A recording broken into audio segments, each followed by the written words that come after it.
Careca de Saber, com Leandro Carnal. Hora de conversar com Leandro Carnal e sem nenhum trocadilho, o Carnal vai falar de carne hoje. Carnal, bom dia. Cadê o Carnal? É a tecnologia a serviço do jornalismo de ponta, não é verdade? É incrível, né? Toca música, tem introdução, combina a pauta fora do ar e tal. Faça um desenho pra você. Aí cai a ligação. Isso aqui, ó. Eu ligo o jornal. É microcefalia, é dengue, é chikungunya, é Lula, é Dilma, um desenho não passa. Um desenho não passa. É isso que os ouvintes estão reclamando, né? É carne, é anistia caixa 2, é mensalão, é Lava Jato, é febre amarela e tal, e o Chuck Berry morre. Pô, podia morrer daqui a 100 anos, né, Chuck Berry? Mas vamos lá, cadê o Carnal? Tá na linha? Tô sim. Grande Carnal, tudo bem? E aí? Tudo bem. Já comentei aqui com os nossos ouvintes que o seu tema de hoje, sem nenhum trocadilho, é carne. O que você tem a nos dizer? Dado o meu sobrenome, eu sou uma autoridade em carne. Né? Mas a melhor charge do dia está hoje na Folha. Aparece a notícia que os 4 cavaleiros do Apocalipse estão chegando, a fome, a morte, a peste e a guerra.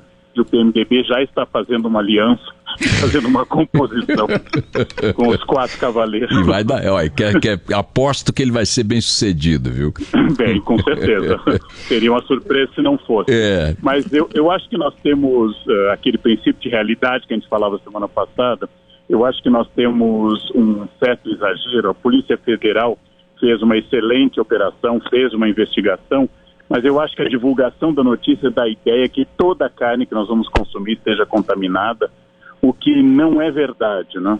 Porque senão nós teríamos uma epidemia de mal-estar no país. Não? Então nós temos que investigar, saber as coisas, qual a porcentagem, quem é que levou o dinheiro, quem foi corrupto, tudo isso é fundamental, mas há uma certa tendência ao exagero. Ontem à noite eu fui num sushi, estava lotado. Estava todo mundo no peixinho, ignorando contaminação por mercúrio dos peixes e outros problemas. Exatamente, porque eu me lembro de notícias igualmente impactantes há alguns anos sobre carne de salmão. Salmão em cativeiro, que diz que eles davam rações e dava câncer. Houve uma divulgação internacional dessa história. Ultimamente, viver dá câncer, né? Respirar dá câncer, viver dá câncer. O salmão em cativeiro do Chile que a gente consome foi acometido por uma praga. Ele tem que ter corante, porque o salmão tem carne branca, ele fica vermelho por causa do consumo de um tipo específico de camarão que o salmão come no mar. Então, tudo que nós comemos praticamente, e não há orgânicos para todo mundo, contém um grau de risco. Mas é preciso investigar. O problema desse conceito surgido na década de 90, 92, segundo Oxford, e popularizado num livro de 2004, da pós-verdade, é que o impacto emocional é maior do que os dados, né? Esse é o problema da pós-verdade. A imagem e o impacto emocional. A manchete hoje do Brasil é o presidente Temer comendo churrasco. Essa é a manchete. Fazendo sua função de chefe de Estado e de governo, ele tenta então tirar um pouco desse mal-estar. Agora, é preciso não entrar em pânico. Naturalmente, se toda a carne do Brasil fosse podre, nós teríamos a população inteira passando mal a todo instante. Isso absolutamente não é verdade, né? Mas a pós-verdade funciona pelo impacto emocional e funciona também pela imagem. E aí as duas coisas se juntam para espalhar notícias e fazer as pessoas terem um pânico um pouquinho parecido com aquele famoso invasão marciana, né, que o Washington fez. Aquela ideia da invasão marciana teria acontecido e não era de verdade. Isso é um pouquinho prenúncio da nossa pós-verdade. Mas você come muita carne, pois? Teve um churrasco lá em casa no sábado, viu, Carnal? Como diriam os Highlanders, who wants to live forever, né? Quem quer viver para sempre? Metade dos convidados não apareceu. Mentira. E a outra metade desapareceu hoje. Mentira. Mas sabe o que eu fico pensando, Carnal? Que tudo isso é comunicação. Em última análise é isso. Quer dizer, está sendo criticada a Polícia Federal pela forma como comunicou a operação. O governo a está criticando, dizendo que exagerou e tal. Muita gente está criticando a Polícia Federal pela forma com que comunicou. ela parece de fato ter sido, no mínimo, superdimensionada, mais de 1.000 agentes, uma grande coletiva, uma repercussão internacional. E os críticos alegam que poderia ter havido um pouco de parcimônia, né, de precisão técnica e tal, de comedimento nessa coisa. E o próprio governo partiu para uma ofensiva de comunicação, uma contraofensiva, no fim de semana, da qual o ponto mais visível foi o churrasco do Temer com os diplomatas e o tempero mais intenso, a declaração do ministro da Agricultura, Blairo Maggi, dizendo que a operação foi uma idiotice, que não sei o que e tal. E eu fico pensando como a comunicação precisa contar com os astros para dar certo.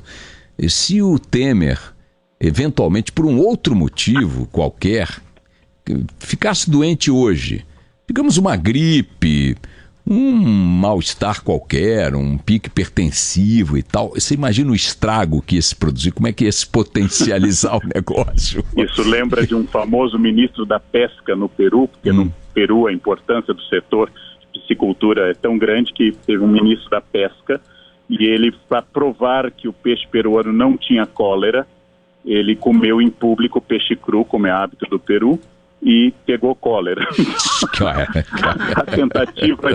a tentativa de propaganda. Agora você toca num ponto importante, que é a espetacularização do Estado. E nós perdemos com isso. É muito importante que a Polícia Federal investigue, que coloque na cadeia quem, por exemplo, subornou ou se deixou subornar, corrupção ativa e passiva. É fundamental que a polícia cumpra como parece estar cumprindo seu dever. Agora, os comunicados, a comunicação oficial não é função da Polícia Federal. Eu acho que nós temos uma república em que há um desequilíbrio de funções. Então, cabe à Polícia Federal investigar, cabe aos juízes julgar, cabe aos organismos de divulgação e de imprensa fazer a divulgação. Então, tem razão a reclamação do ministro, mas isso só ocorreu porque o Ministério da Agricultura não estava cumprindo seu papel, com um número enorme hoje denunciado, de punições internas por essa fiscalização.